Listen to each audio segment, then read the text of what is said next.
Hello hi guys नमस्कार आपनको समस्त को जय जगन्नाथ। आज आम नुआ रेसिपी करुचु यही मिक्स भजा तादर तेल पड़ जाइए फुटण दीटा पकईलु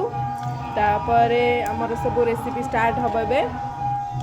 पियाज पड़ब एबे लंका दीटा पड़ज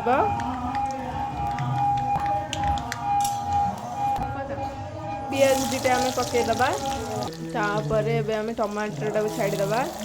आमर जो परिबा आम रखीचु सेटा पड़ब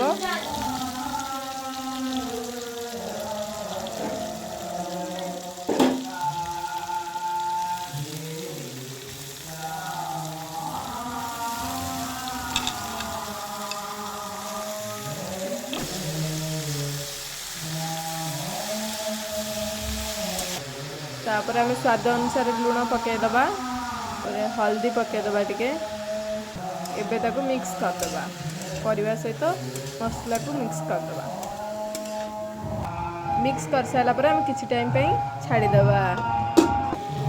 देखंतु हमर एबे मिक्स भजा प्रस्तुत हो गलानी आपण माने जदी करबा को चाहउछंती एया को फॉलो करंतु हम चैनल को आ शेयर करंतु लाइक करंतु कोबी सजना आलू टमाटर पड़ी के एटा भजाटा हेइची मिक्स भजा आ खाइबे जदी कमेंट करंतु रहिली धन्यवाद।